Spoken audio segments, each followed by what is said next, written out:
When the holidays start to feel a bit repetitive, reach for a Sprite Winter Spiced Cranberry and put your twist on tradition. A bold cranberry and winter spice flavor fusion, Sprite Winter Spiced Cranberry is a refreshing way to shake things up this sipping season. And only for a limited time. Sprite. Obey your thirst. Every Who down in Who Newville liked the holidays a ton. But where to get great prices on gifts, they had no idea. None. They searched and they searched for great gifts under $25. Gifts for spouses and friends and even their toddlers. When suddenly one Who shouted, Walmart has what you want, knowing they have Lego, Tree Hut, and low prices to flaunt. So they enjoy the holiday season as Who's often do. Cheering and shouting, Walmart has incredible gifts. Who knew? Find gifts they'll love under $25 at Walmart. There is no hood like parenthood. Hi, I'm Kanika Chadda Gupta. I'm a former CNN journalist, mom of 3, including twins, and host of That's Total Mom Sense, the podcast. Now, if I had $1 every time I heard, gee, you have your hands full. On my show, I interview change makers on their life lessons, legacy, and superpower of intuition, which I call our Mom Sense and Dad Sense. I've had the privilege of working with Mom 2.0, March of Dimes, and the White House, and have had some pretty amazing parents on my show. Hey, what's up? I'm Kelly Rowland. Hi, this is Chelsea Clinton. It's me, Bobby Brown. Can't wait to share my story. That's Total Mom Sense is a production of the Evergreen Podcast Network. Be sure to subscribe wherever you listen to podcasts and on YouTube so you never miss an episode. To join my tribe, visit thatstotalmomsense.com and follow me on Instagram at Kanika Chadda Gupta. Now let's dive in to today's episode. In this season of life, I think we've all noticed that there's ups and downs and burnout and overwhelm. And a lot of times we're acutely aware of what just sucks. Today's guest is going to help pick us up and get us out of it. Her name is Dr. Neeta Bhushan. She is a motivational speaker, serial entrepreneur, 5-time award-winning author, and podcast host, and mother of 2. Neeta, I am so happy to be doing this live in New York with you today. Oh my gosh. Thank you for that awesome intro. Yes. So excited we're doing this. Me too. So let's start with your childhood because you are half Punjabi, half Pinay, which is amazing and so awesome. What was like your childhood and upbringing like? It's obviously full circle because I feel like growing up being Indo-Pino or Flip Desi or however we want to kind of call it, my AOL childhood name, for those of you who know. If you know, you know. I am, of course. Right? Yep. Totally Flip Desi. That was my name. Flip Desi. Oh. So the questions that I get asked most is, were you more Indian or were you more Filipino? And it's like, oh, do I really have to pick a side? Right. I wasn't Indian enough or Punjabi enough for my cousins who were Indian. Or if we'd go back to India, it was that. And then for my Pinay cousins, it would be like, no, you're not full Filipino. And so it was just, the othering was interesting. And it was like, oh, you just want to belong, especially as a child and then growing up into your teens. So, my mom's side was Filipino. And so everyone was a pageant queen. And so they, of course, right. And so they like all of the things. I was in ballet and dance and piano lessons because why not? Yeah. But then on my dad's side, it's just like study. So we definitely had that. And he did not want me to go and become a pageant queen. So I did not do that. But my childhood was really hallmarked by, growing up really early. So at 10 years old, I became a caretaker to my mom. My mom fell ill. And then that would really mark, the next pretty much decade of my life and really what I speak today about. So yes, I want to go there and get into that because not only were you the eldest of 3, you had to become such an adult child at a tender age and help your family navigate through various health struggles. So tell us about, your mom's first and her cancer journey. Yeah. So she got diagnosed when I was 10. And first it was, breast cancer. And I think back then you don't really know, right? Yeah.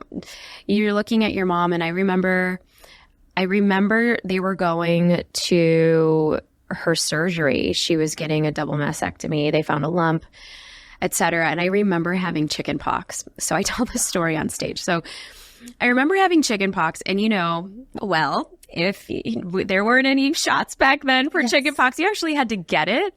And I was itching, and I mean, I just felt so alone, because I was left with not my grandmother, my great-grandmother, my Filipino great-grandmother, who she could only speak in Tagalog. And, I just remember her saying, you put on the calamine, the pink calamine lotion, and I'm itching, and I'm like, where is everybody? Right. And so I feel like that day I made a meaning that, okay, I have to take care of myself. I remember my dad coming home from the hospital because they kept my mom overnight, and everyone came back home. And that was kind of the beginning of the next trajectory of the rest of my adolescence. It was that day where my dad said, okay, she has breast cancer. And that, that journey for her lasted. We were in and out of hospital settings for about 6 years until she transitioned when I was 16. So from 10 to 16, we're doing all of these things, from ballet to, keeping up with the Joneses, right? They were immigrant parents, and they wanted to still provide and give us the best without making us feel that we were different just because my mom was sick. And so I thought they did a really good job. And then my mom passed, and I was a junior in high school. And then a year later, my brother, he had a sudden asthma attack, and he was 16 months younger than me. Yeah. And so that would begin this kind of trajectory of loss. And for anybody listening or watching, sudden loss, there were years where I couldn't even talk about it without just completely going into a full trauma response. Mm-hmm. And because nobody really prepares you for that. And especially when it was a year after my mom died. So, for my strict Punjabi father, going through 2 losses back to back, it just set him into this very deep depressive spiral. Yes. And while, in our cultures and our communities, you have everybody showing support, but I think there was just a loss of words, where many times for widows who are male, there isn't that much support. Right. And so people don't really know what to say. We did kind of do the early trek of talk therapy, which I think I just had Sahaj Kohli, and I know you had her on the podcast too. And so we were kind of unpacking that, because what I shared with her, and I'll share it here too, is I think growing up when you have that much trauma and loss at an early age, you're like, I don't really resonate with this white lady asking me questions, because I feel like she doesn't get it. Exactly. And the immigrant experience and kind of what our roots are, the way we deal with problems is so different. And so it's just not like, boundary setting, and it's not as easy for us. It's not as easy. And I didn't even have the words to even share. I don't even know how to even respond, but I know that was a beautiful trek, and I'm grateful that we actually had an outlet where it was encouraged that we were actually talking about this. We were in bereavement groups. And then 2 years after that, my dad was diagnosed with stage 4 lung cancer. And so I was 18, and the doctors gave him 9 months to live. And they really predicted that, because 9 months later, he passed on before I was 19. So I'm so sorry. And then I was, the caretaker to my youngest brother. So that was a really tough, hard, painful, gut-wrenching time in my adolescence. Mm-hmm. And so I feel like getting into my 20s, I felt like, all right, I'm going to prove to the world, and I'm going to overdo, and I'm going to overcompensate, and I'm probably going to burn out a lot, because I wanted to make sure that the running track still in my head was, am I a good daughter, even for my passed on parents? Right. am I carrying on this like Bhushan Khandan legacy?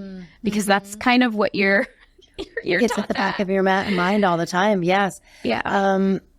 I know you are, very aware of like the dates, and you can go back to, I feel like these memories are so vivid. You can go back to that time and place if you wanted. It was August 15th when your dad, you were going to dye his hair for a wedding and found out he had, an awful allergic reaction. And that's what sent you to the hospital. So it was crazy. Sudden. Yeah. And it was sudden. And I was like, just going through, I'm so glad you brought that up because I don't share that story so much. It's funny in a way because it was the first time that we were actually going to go to the first family wedding. And, that's a big deal after you've been kind of hermiting for a couple of years. Right. It just brought a really big smile to my dad's face. Yeah. And then to go into the whole spiral of, oh gosh, my PTSD is like coming back again of, oh my goodness, is he going to be okay? Because he broke out into full, like we had to call the ambulance, and it was, and then going back to the same place where my mom was treated as well.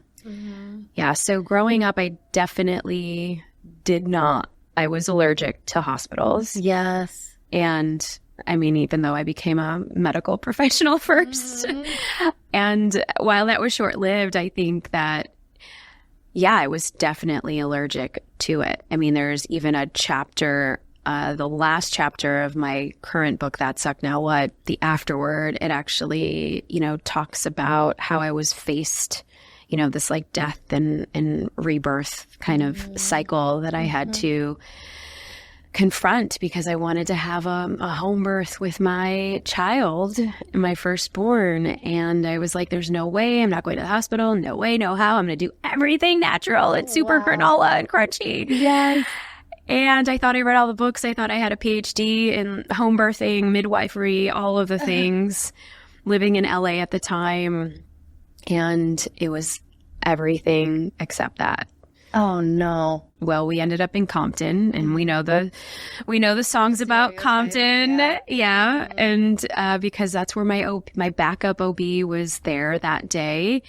And I was in labor for about 3 days, actually 4, on and off. It would start and it would stop. And I think there's like spiritual meanings to that, possibly, that I needed to heal. Honestly, it was the fact that we did go back to the hospital and saying, all right, I surrender. If he's going to come out, he's going to come out here, and it's going to be, I'm just going to surrender because he's not coming out otherwise.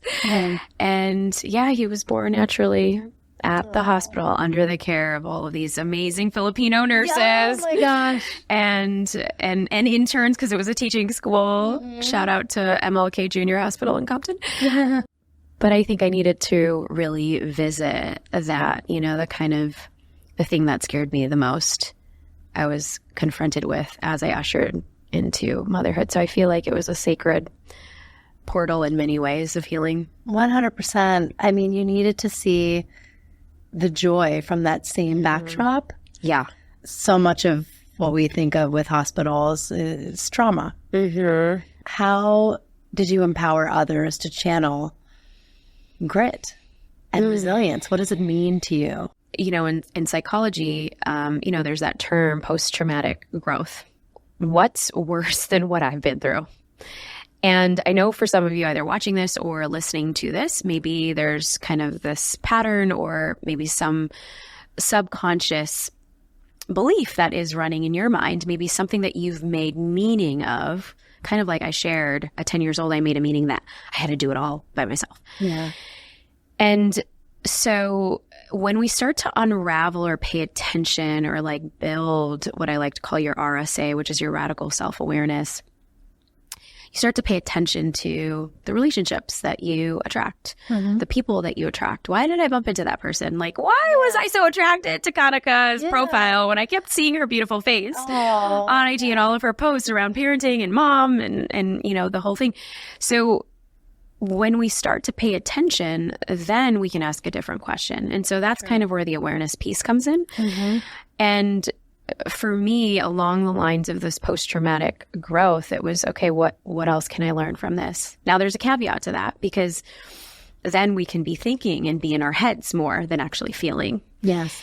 Because there's two elements of, grit, and this was coming from my first book. I use GRIT as an acronym to grow, reveal, innovate, and transform. Okay. But when we get into the actual redefinition of how I know, coming full circle, because we always think resilience is, all right, you have to be strong. We have to be tough. Yeah. Tough as nails. You see those memes of like soldiers and military folks, and it's just very masculine and tough. And you think that you have to be like in the gym running and like lifting lots of weights. Yeah. But if we take the Latin term for resilience, resiliere is the Latin term. It means to bounce back. And so if we take something that bounces, and you and I are both moms, Yes. for all the mamas out there, we have those squishy little balls or those bouncing balls that you get from those coin machines. Well, you let that go, and that is going to bounce. Sometimes not as high, sometimes higher than before. Right. It has a little bit of give. It has a little bit of flexibility. It's not rigid. It's not like, this planter, if I take this up and smash it on the floor, it's going to shatter into thousands of pieces.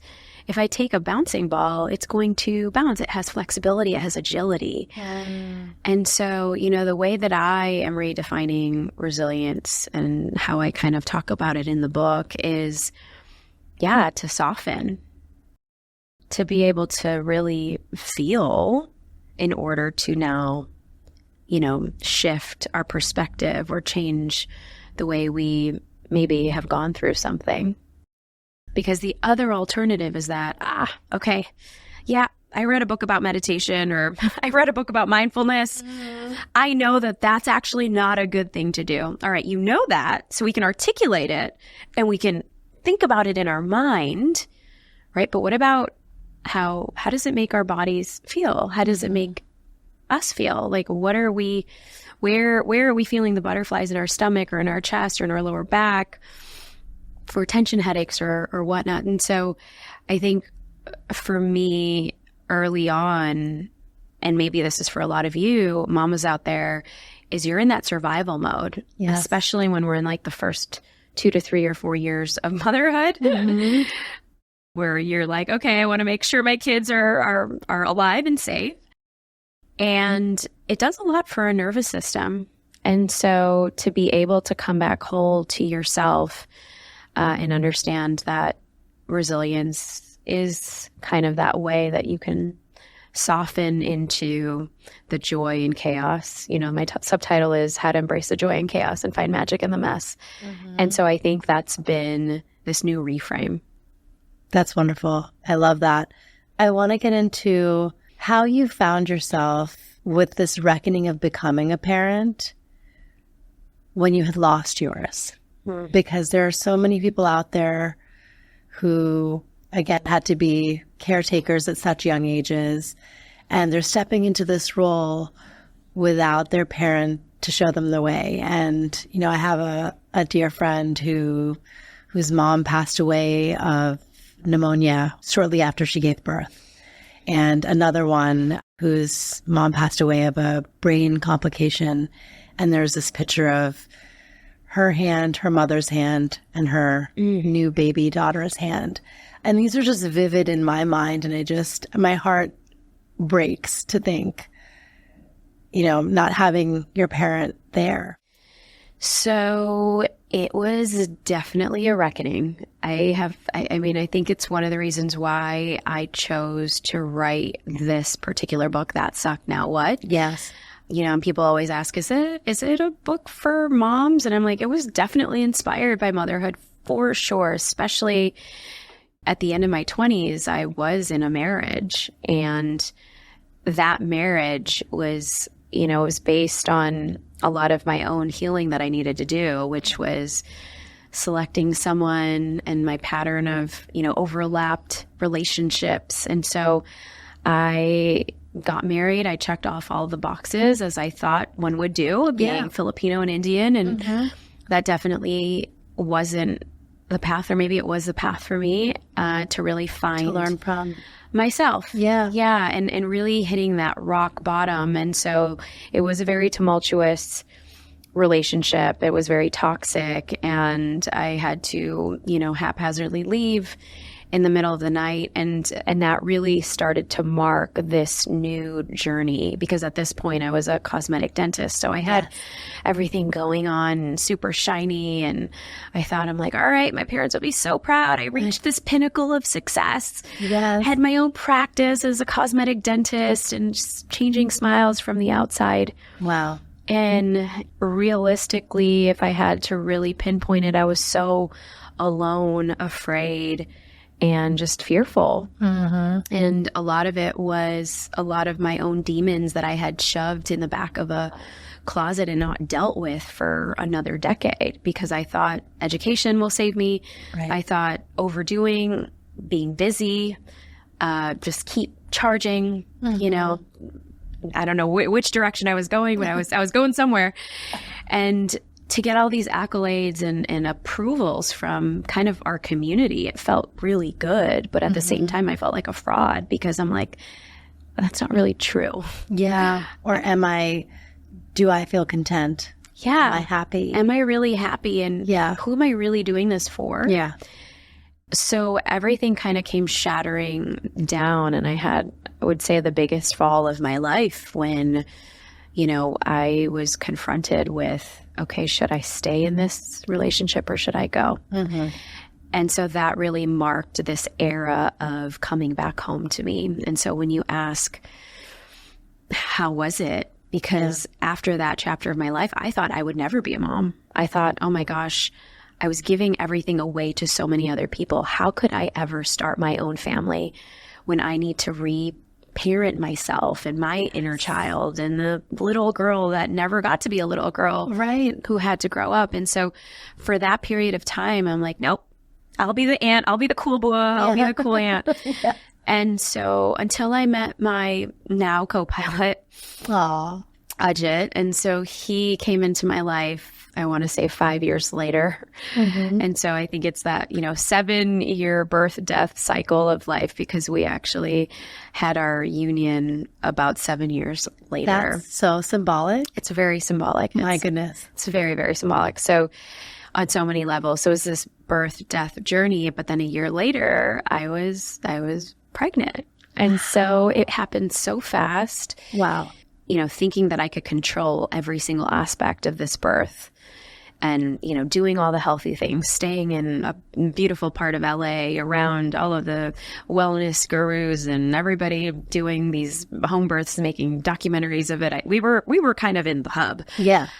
And I remember even the week of that I was going into birth, my very Indian Rajasthani in-laws came to the U.S. from India for the very first time ever. Okay. I went into my good girl, good daughter mode.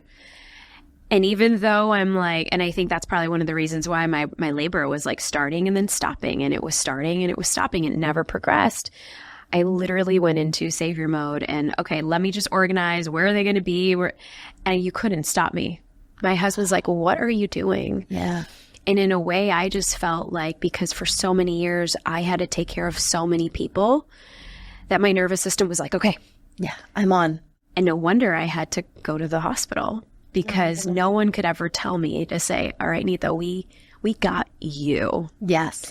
And it's so hard even for moms to receive, especially type A moms. I see you. I feel you. I mean, this is where we're at, but this is the issue, because we feel like we could just give to so many other people. But then when it comes to us, we're like, no. Yeah. No, actually, I don't need it. Even though I'm good. I can manage. I can take care of all of the things. And I realized that I was shunning people away, and I was not very kind doing it, because I was so afraid of being vulnerable to fully receive and fully get nurtured and loved up by my bua, who actually helped raise me, by my beautiful mother-in-law, who was just trying to do all the Ayurvedic stuff, and I was so resistant, and I don't even know why. It was just like I didn't know how to accept and receive, and that is really an act in motherhood. Sure. And I think also I was still grieving, the loss of, oh gosh, I wish my mom was here as well, even though I've been blessed with so many matriarchs in my family.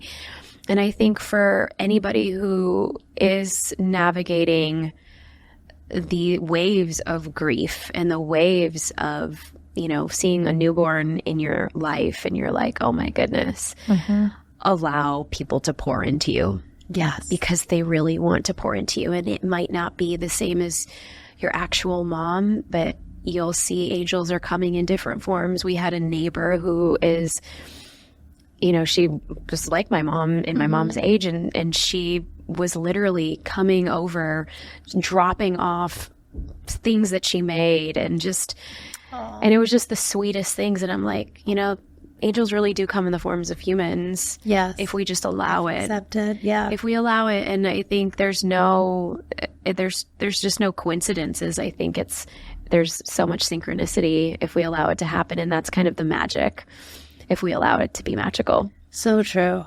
What have your kids taught you? Well, I think when my son was being born, it was, you can't control this, Mom. Yeah. I'm going to come in my own time, my own pace. It was such a beautiful blessing in the way that he was born, and to be able to just sit and revel in awe of, okay, I can do this. Because for the longest time, I just didn't think that was possible for me to do. Or there was just this underlying big fear that, oh my gosh, if I go back to a hospital, I might actually die. Yeah. So to be able to say and voice and acknowledge sometimes the voices in our heads, and that no, we're not crazy, but we can acknowledge it and release it, say it out loud, and let go of the pressure cooker and say, oh, okay, I did have that thought. Well, that was actually not so bad. It's not so scary. All right. How did that make me feel? Maybe slightly confused, actually more relieved, now that a little sense of calm, that I'm not keeping it just inside in my head. And I think a lot of times as, recovering perfectionists, as women who have this striving for a certain way of excellence, we run into those situations and issues. And my kids have been everything, on the opposite side of the spectrum of that. And it's been wild to see that I'm like, all right, this is where we're at. And it's why I keep saying, all right, let's embrace the joy and chaos. Yes, because there's so many of these chaotic moments that you just can't control.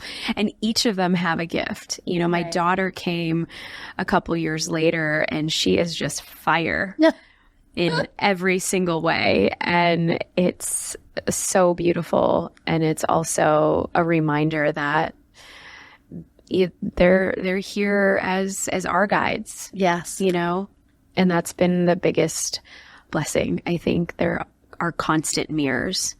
If I'm having a dysregulated day, they're going to show me dysregulation. Totally. If I'm thinking that everything that I've done is like, all right, perfect and it's great, well, they're going to just show me that, well, actually it's not. And that's okay too. Yes. So I think that's been the beauty of it. Wow. I love it. Do you have a mom sense moment that you can pinpoint where you just were like, I am trusting my intuition? I feel like you're so intuitive and so tapped in, but there might be one instance that sticks out in your memory. Just recently was last night. I was just, we're getting ready to, pack up our stuff, washing a few things, and my son, I'm taking the soap dispenser in the bathroom, and I'm just, pressing it because I'm about to wash my hands. My son's standing there, right next to me.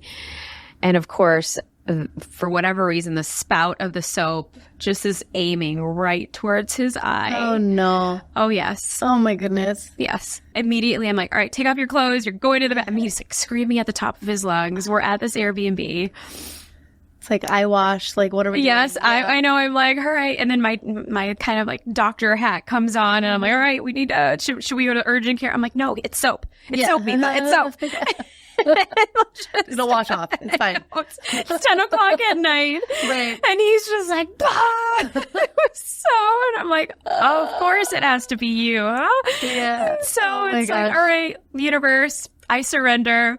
Let's get in the shower with him. Yes. But all he needed was, he just needed to breathe, right? Yeah. And of course it was going to sting. We've all had that in our eyes. And it's just reminding myself to be like, okay, all right, universe, this had to happen because we're not at home. Yeah. And we're just kind of on this vacation. And so it was a cold shower. He obviously was screaming. And of course, my daughter then gets really, she starts to cry because she's like, what's happening to me? Right. Oh. And, but in all of those 5 minutes, it was just the cuddles. And then he like fell asleep in my arms. And that's really what it is, to be able to regulate and to acknowledge that, okay, you're going to be safe.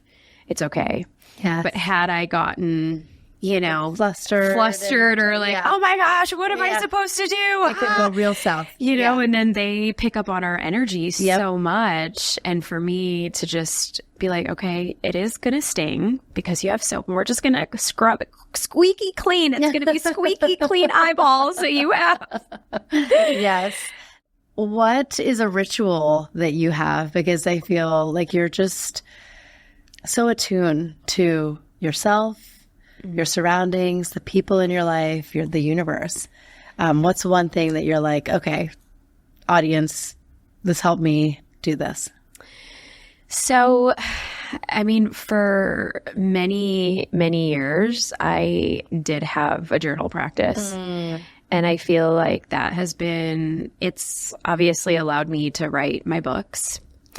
Now I think in the stage of motherhood, do I have time for free flow when you're constantly picking people up and the drop-offs and, all of the things?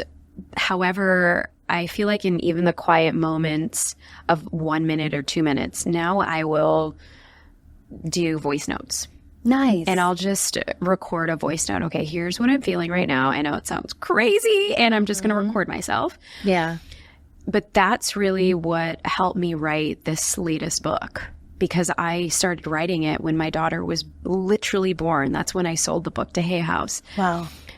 Right when she got out of the hospital. It came so fast, and I was taking these publisher calls at the same time, and I'm like, how? And they gave me 6 months to write the book. And I'm like, how am I going to do this with a newborn and a 2-year-old? And so this book is really, it is really the culmination. Another birthing process. Yeah. Of this birthing process, like you birthing twins pretty much at the same time, my daughter, my book baby. And so I'm like, I am not going to be able to sit and write. There's absolutely no way. But that was another process of this very sacred ritual that I have that's been home for me. And maybe some of you listening to this is like, I do not have time to write. No, you don't really have to. That's what really reframed, especially being able to share your thoughts out loud. And then I got it transcribed. And then little did I know that I had, 20,000 words transcribed, which is almost, it was half of my book. Yes. And so then voice notes. My goodness. That's a revelation right there. But one of my rituals now that I really love is my chai ritual, because I don't have time for full meditation. I don't have time for full movement some days. I will do, maybe a dance party, and we'll play. This morning it was Sher Kulgai, which is a Bollywood song. Oh my God, I'm coming. Let's do it. Let's do it. And and my kids now, they're like, all right, mama, because they love watching it. And I think that's one of the traditions and rituals that we have, because they love their Bollywood. Yeah. And so sometimes it's dance parties, but I think now it's savoring, the roots from home and in that sacred chai time. Because maybe you don't have time for a meditation. Maybe you don't have time for a full sitting at your altar, or, whatever you used to like to do, or going to a full yoga class. But maybe you have time pouring your own literal cup, whether it's coffee, tea, matcha. For me, I've been experimenting with a few things, but yeah, chai has just always been reminiscent of home. Oh, I love it. I love that that's what's lighting you up. Yeah. So you're staying tuned. Oh, my goodness. Yes. That's yes. So exciting. Yes. And how do we be a part of your community? I'm sure so many members of my audience already know and love you. Oh, my goodness. But those who are finding out about you through this conversation, how can we support? Yeah, so I have a institute now where we actually help people, rise from their sucky moments. And whether it's their transitioning lives, careers, wanting to begin their own healing journey, this is the institute that I created for, an earlier version of myself. And we've now certified over 1,000 people across all of our programs, whether it's healing your own past traumas, or maybe you want to, do this as a vocation. But it's called Highest Self Institute. And so we have a certification for embodiment to really be able to feel in order to heal. And you don't really need to know the backstory in order to do that, but it's great because you start to recognize parts of your nervous system, some of the things that we're carrying from our inner teen and our inner child. So we talk a lot about that and really how to step into your dharma and your purpose. And so that's highestselfinstitute.com, but you can definitely get the book at thatsuckednowwhat.com. And if you want to just hang out with me, I'm Neeta Bhushan on Instagram. The Brave Table is where you'll find our episode. And yeah, it's top 50 in mental health and relationships. So we're very, very excited about that. This was such a joy recording with you. I'm so happy that you shared your story and you're helping millions of those who are going to be tuning in. Oh my gosh. I'm so excited. Thanks so much, love. Thank you for having me. Thanks for listening to today's episode. I hope you got some great takeaways from our conversation. Join my community by logging on to thatstotalmomsense.com. If you haven't already, please subscribe to That's Total Mom Sense, the podcast, wherever you listen, and be sure to rate and review. On socials, my handle is at Kanika Chadda Gupta on Instagram, Threads, TikTok, and X. You can also find me on LinkedIn. My episode videos are on YouTube and YouTube podcasts with highlights on YouTube Shorts. Write to me at thatstotalmomsense@gmail.com. My team and I read all your pitches and feedback and are so glad to be in touch. Remember, always trust your mom sense and dad sense. Stay strong, super parents. See you soon. Hey, Ryan Reynolds here for Mint Mobile. One of the perks about having 4 kids that you know about is actually getting a direct line to the big man up north. And this year, he wants you to know the best gift that you can give someone is the gift of Mint Mobile's unlimited wireless for $15 a month. Now, you don't even need to wrap it. Give it a try at mintmobile.com/switch. Upfront payment of $45 for 3-month plan equivalent to $15 per month required. New customer offer for first 3 months only. Speed slow after 35 gigabytes if network's busy. Taxes and fees extra. See mintmobile.com.